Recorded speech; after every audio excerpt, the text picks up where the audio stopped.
네, 하나님 말씀은 구약성경 25장, 신명기 25장입니다. 이 말씀 일기 본문 신명기 25장. 계속해서 이스라엘 백성들이 가나안 땅에 들어가서 지켜야 될 여러 가지 규례에 대해서 말씀하고 있습니다. 25장은 1절부터 19절까지 되어 있는데요. 다 읽기에는 시간이 좀 많이 걸릴 것 같아서 1절부터 10절까지 말씀을 함께 봉독하도록 하겠습니다. 사람들 사이에 시비가 생겨 재판을 청하며 재판장은 그들을 재판하여 의인은 의롭다 하고 악인은 정죄할 것이며 악인에게 태형이 합당하면 재판장은 그를 엎드리게 하고 그 앞에서 그의 죄에 따라 수를 맞추어 때리게 하라. 40까지는 때리려니와 그것을 넘기지는 못할지니 만일 그것을 넘겨 매를 지나치게 때리면 내가 내 형제를 경히 여기는 것이 될까 하노라. 곡식 떠는 소에게 망을 씌우지 말지니라. 형제들이 함께 사는데 그 중 하나가 죽고 아들이 없거든 그 죽은 자의 아내는 나가서 타인에게 시집가지 말 것이요 그의 남편의 형제가 그에게로 들어가서 그를 맞이하여 아내로 삼아 그의 남편의 형제된 의무를 그에게 다 행할 것이요 그 여인이 낳은 첫 아들이 그 죽은 형제의 이름을 잊게 하여 그 이름이 이스라엘 중에서 끊어지지 않게 할 것이니라. 그러나 그 사람이 만일 그 형제의 아내 맞이하기를 즐겨하지 아니하면 그 형제의 아내는 그 성문으로 장로들에게로 나아가서 말하기를 내 남편의 형제가 그의 형제의 이름을 이스라엘 중에 잊기를 싫어하여 남편의 형제된 의무를 내게 행하지 아니하나이다 할 것이요 그 성읍 장로들은 그를 불러다가 말할 것이며 그가 이미 정한 뜻대로 말하기를 내가 그 여자를 맞이하기를 즐겨하지 않으라 하면 그의 형제의 아내가 장로들 앞에서 그에게 나아가서 그의 발에서 신을 벗기고 그의 얼굴에 침을 뱉으며 이르기를 그의 형제의 집을 세우기를 즐겨 아니하는 자에게는 이같이 할 것이라 하고 이스라엘 중에서 그의 이름을 신 벗김 받은 자의 집이라 부를 것이니라. 아멘. 이 시간에도 여기까지 나오신 여러분들 위해 하나님의 크신 은혜가 함께하기를 진심으로 기원합니다. 말씀 여기 본문은 신명기 25장입니다. 신명기 25장에서도 계속해서 이스라엘 백성들이 가나안 땅에 들어가서 어떻게 생활해야 될 것인가 여러 가지 규례에 대해서 말씀하고 있습니다. 25장에는 특별히 크게 보면 두 가지를 교훈하고 있는데요. 첫 번째는 인간관계, 서로 사람과의 사이에서 어떤 규례들을 지켜야 되는 것인가를 1절부터 16절까지 표현하고 있고요. 마지막 17절부터 19절까지는 아말렉에 대한 어떻게 태도를 취해야 되는 것인가, 아말렉이 과거에 어떻게 행했기 때문에 저는 아말렉에 대해서 어떻게 행해야 될 것인가에 대해서 나오고 있습니다. 내용들 중에서 살펴보고자 하는 것은 1절부터 16절까지 나오고 있는 사람들 사이에서 관계를 어떻게 행하고 있는가, 어떻게 행하라고 말씀하고 계시는가를 좀 살펴보면서 오늘날 적용할 것들이 무엇인지를 좀 살펴보고자 합니다. 우선 계속적으로 교훈받고 있다시피 이 과거에 있었던 신명기의 내용들을 문자 그대로 오늘날에 지키라 이렇게 말씀하시는 내용은 아닙니다. 그 당시에 그 상황에 맞춰서 그 시대에 맞춰서 행해야 될 것들이 이러했기 때문에 그 정신과 원리를 본받아서 오늘날 어떻게 적용해야 될 것인가를 살펴보고 이해하는 것이 중요하다라고 했습니다. 먼저 1절부터 16절까지에서는 말씀드린 것처럼 사람들 사이에서의 관계를 어떻게 해야 될 것인가에 대해서 여러 가지로 표현하고 있는데요. 내용을 좀 몇 가지 살펴보고자 합니다. 먼저 1절부터 3절까지에서는 재판할 때 어떻게 재판해야 될 것인가를 설명하고 있는데요. 1절 보면 이렇게 표현하고 있습니다. 사람들 사이에 시비가 생겨 재판을 청하면 재판장은 그들을 재판하여 의인은 의롭다 하고 악인은 정죄할 것이며 악인에게 태형이 합당하면 재판장은 그들을 엎드리게 하고 그 앞에서 그의 죄에 따라 수를 맞춰 때리게 하라 이렇게 되어 있습니다. 그래서 1절, 2절, 3절까지는 재판을 했을 때 올바르게 공정하게 재판해야 될 것이고 그 사안이 죽이게 되는 사형이 되는 그런 사안이 아니라고 하면 태형에 처하게 될 것이고 태형을 하게 될 때는 그를 엎드리게 해서 태형을 취하라 이렇게 되어 있습니다. 그래서 사람 사이의 관계에 있어서 먼저 중요한 것은 공정하게 공의롭게 재판하는 것들이 먼저 필요하다라고 할 수 있습니다. 25장에서는 간단하게 공의롭게 재판하라, 시비가 생겨서 재판하게 될 때는 재판하여서 의인과 또 악인을 구분하라, 이 정도만 표현하고 있는데요. 우리가 앞서 살펴본 신명기 16장에서 또 17장에서는 그 정의롭게 공의롭게 재판하게 될 것을 자세하게 설명하고 있습니다. 그렇다면 어떻게 사람들 사이의 시비를 옳고 그름을 판단해야 되는 것인가 라고 했을 때는 16장 교환에서도 좀 표현되고 있는데, 예를 들어서 표현하고 있는데요. 그것은 재판장을 서로의 시비가 생길 경우는 서로의 주장을 내세우는 데 급급하는 것이 아니라 재판장을 두어서 재판장에 의해서 판단하게 될 것을 표현하고 있습니다. 재판할 때도 16장 18절 그리고 20절에서 표현하고 있는 것은 어떻게 재판해야 되는가? 외모로 보지 말고 또 뇌물을 받지 말고 공의롭게 재판하라 라고 되어 있습니다. 외모로 보지 말라라는 것은 그냥 겉으로 보기에, 그냥 눈으로 보기에 그냥 판단할 것이 아니라 그 사실관계를 확실하게 알고 이렇게 판단해야 될 것을 재판할 때 반드시 필요한 요소로 이렇게 설명하고 있는 것입니다. 그리고 뇌물을 받지 말라. 뇌물을 받게 되면 당연하게 마음이 한쪽으로 기울기 때문에 재판할 때는 반드시 뇌물 받지 말고 공의롭게 판단하라 라고 되어 있는 것을 볼 수 있습니다. 그리고 그 사안이 하나님의 법규에 맞춰서 사형에 해당되는 그런 심각한 죄가 있을 경우에는 어떻게 그 사형을 집행하는가? 한 사람의 의견만을 듣는 것이 아니라 두세 사람의 확실한 증인을 확보해야지 그 사형에 해당되는 그 형이 집행될 수 있다라고 표현되고 있고요. 그 사형이 확실하게 잘못을 했다는 그 증인들이 두세 사람 이상의 증인들이 확보됐을 경우에는 사형을 집행하게 되는데, 그 사형을 집행하게 될 때도 그냥 재판장이 그냥 바로 이렇게 사형을 하는 것이 아니고요. 확실한 증인이었던 그 두세 사람이 먼저 그 사형을 집행할 수 있도록 돌로 들어서 치고 나머지 전체의 공회의 사람들이, 많은 시민들이 돌을 함께 던져서 죽이게 하는 신중한 집행을 하게 하는 것을 볼 수 있습니다. 그리고 오늘 25장에 있어서는 죽이는 상황이 아니고요. 그렇게 심각한 죄를 범한 것이 아니라 이스라엘에 있어서 훈계로서 또는 어떠한 적당한 벌로서 그 사안들이 고쳐질 가능성이 있는 것일 경우에는 어떻게 되는가? 2절과 3절에서 말하고 있는 것처럼 그를 엎드리게 하고 죄에 따라서 수를 맞춰 때리게 하라. 그래서 태형이라고 할 수 있는데요.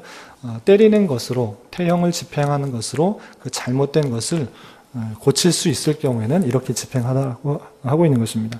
그러면 때리게 하는 데 있어서 몇 대까지 때리게 하는가? 3절에 보면 40대까지는 때리려니와 그것을 넘기지는 못할지니 라고 되어 있습니다.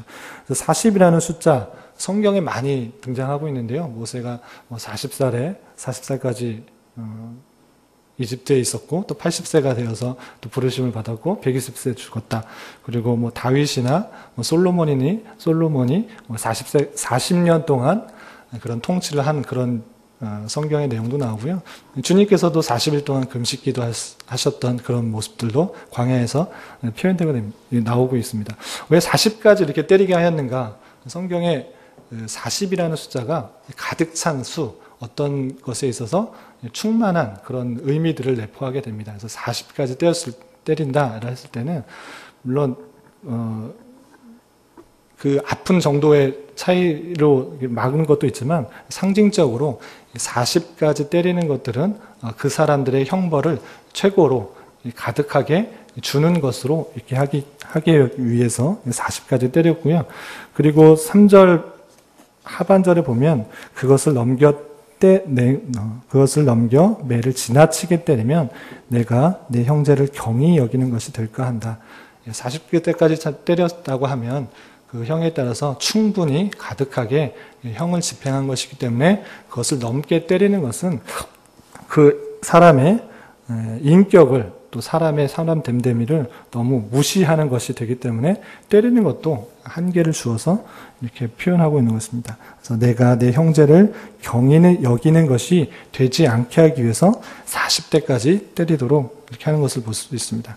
이런 것처럼 형을 집행하는 데 있어서도 사람의 존중을 해주고 있는 그런 모습을 살펴볼 수 있습니다. 그리고 4절을 보면 느닷없이 좀 문맥하고 잘 맞지 않는 것과 같은 그런 표현인데요. 이런 표현이 있습니다. 곡식 떠는 소에게 망을 씌우지 말지니라. 사람 사이의 관계를 좀 표현하는 것 같았는데 여기는 좀 독특하게 곡식 떠는 소에게 망을 씌우지 말지니라 이렇게 표현되어 있습니다. 이 글을, 이 4절을 문자 그대로 이해하면 어떠한 표현이냐면요. 추수를 하게 되면 그 곡식을 따로 떼어내서 그것을 터는 그런 작업을 해야 됩니다. 그래서 그 작업을 사람이 하는 것이 아니라 소나 말, 들짐승들을 통하여서, 짐승들을 통하여서, 가축들을 통하여서 곡식을 떠는 작업을 하는 것을 알 수 있습니다. 그러할 때 주로 사용되는 것이 이제 소인데, 소에게 입에 망을 씌우지 말라는 것은 소가 곡식을 떨다가 배가 고파서 실수로 또는 배가 고파서 그 곡식 떤 것을 먹을 수도 있는데 그것을 먹도록 놔두라라는 것입니다. 그렇기 때문에 곡식 떠는 소에게 망을 씌우지 말라라는 것은 곡식을 떠는 그 소가 마땅히 배고플 수도 있기 때문에 자연적인 현상으로 곡식을 먹는 것은 있을 수 있는 일이기 때문에 그 수고에 합당한 일이기 때문에 그것을 씌우지 말라, 소에게 망을 씌우지 말고 그렇게 내버려 두라라고 이해하면 될 것입니다. 그런데 이 표현이 그냥 신명기 25장에만 표현된 것이 아니고요.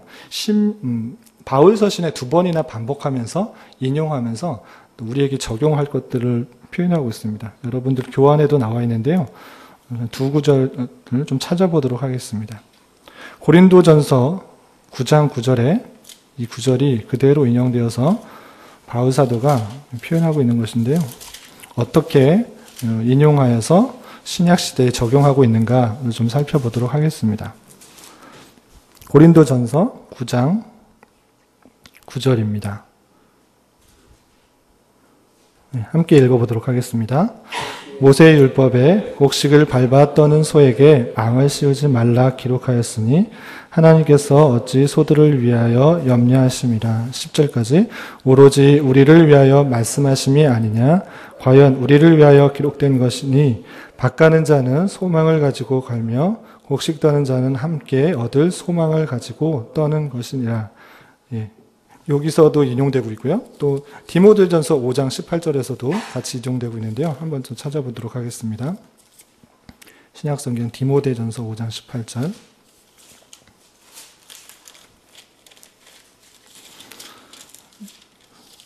모세의 율법을 바울 사도가 2번씩이나 이용하면서 신약시대의 이것들을 어떻게 이해해야 될 것인가를 잘 표현해주고 있는 구절들입니다. 디모데전서 5장 18절 말씀 함께 봉독합니다. 성경에 일렀으되 곡식을 밟아 떠는 소의 입에 망을 씌우지 말라 하였고 또 일꾼이 그 삭슬 받는 것은 마땅하다 하였느니라.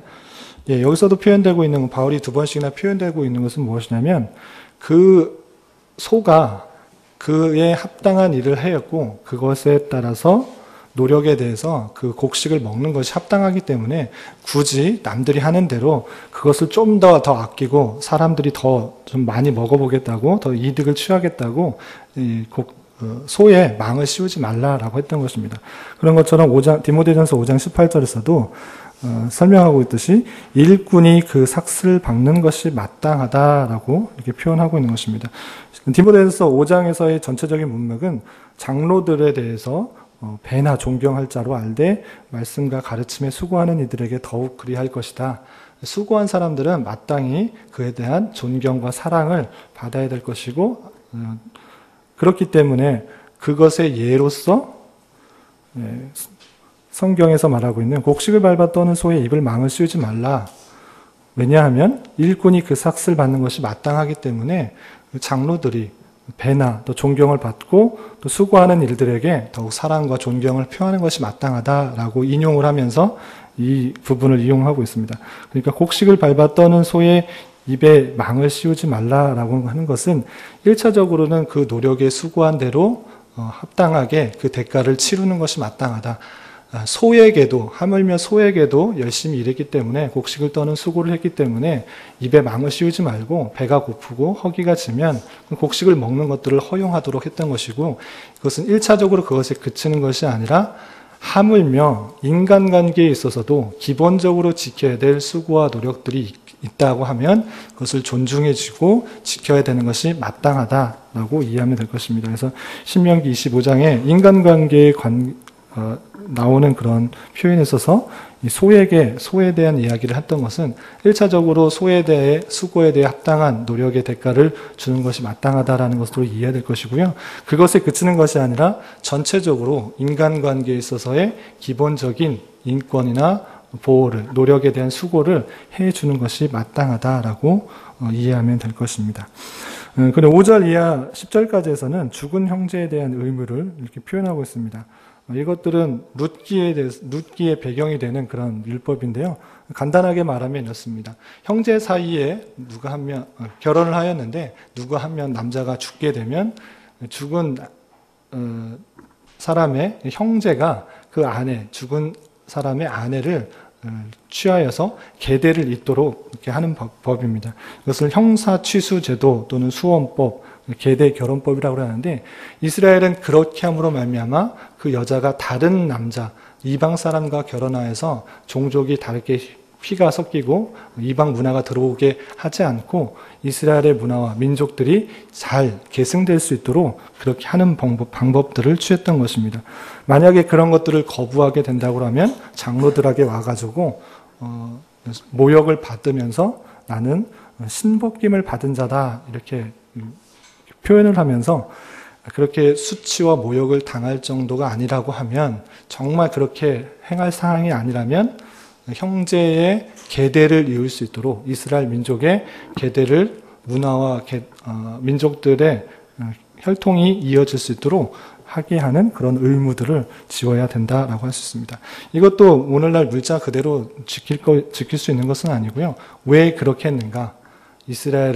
이스라엘 안에서 계대가 온전히 이어지고 하나님을 믿는 신앙들이 계속적으로 잘 유지될 수 있도록 했던 법으로 우리가 이해해야 될 것이고요. 그것을 오늘날 우리에게 적용할 때 우리의 신앙의 계대가 어떻게 하면 잘 이어질 수 있을 것인가, 믿는 자와의 결혼 또는 믿지 않은 자의 결혼에 있어서 어떤 생각으로, 어떤 마음가짐으로 또 취해야 될 것인가 적용할 수 있을 것이다 생각을 합니다. 그리고 11절부터 12절까지는 좀 독특한 표현이 있는데요. 두 사람이 싸우게 될 경우에 한 사람의 아내가 그 싸울 때 그 남편을 구하기 위해서 음낭을 잡을 때 그 잡은 손을 찍어버리라 라고 강력하게 경고하고 있는 모습을 볼 수 있는데요. 이것도 오늘날 문자 그대로 이렇게 적용할 수는 없을 것입니다. 두 사람이 싸울 때 한 사람의 아내가 그 남편을 구하기 위해서 상대방의 사람의 음낭을 잡을 때 손을 찍는 것, 그 문자 그대로 적용할 수는 없군요. 왜 이렇게 했는가? 왜 이렇게 강력하게 경고했는가? 사람의 생식기를 함부로 여기는 것에 대하여 그것이 올바른 일이라고 할지라도 하나님의 창조 원리에 있어서 벗어나게 하는 것, 계대를 잇게 하는 것들을 막을 때 엄중하게 다루라고 하는 그런 법으로 이해하면 될 것입니다. 그리고 13절부터 16절까지는 상회에 의해서 서로 거래하는 데 있어서 주의점에 대해서 설명하고 있는데요. 핵심적인 내용들은 정직하게 행하라는 것입니다. 두 종류의 저울추, 큰 것과 작은 것을 이렇게 두어가지고 자기의 이익을 위해서 추를 바꿔가면서 상행위를 하지 말라라고 하고 있습니다. 그것은 자신의 이익을 위해서 남의 이익을 해하는 것이기 때문에 그것을 엄중하게 금지하고 있는 것을 볼 수 있습니다.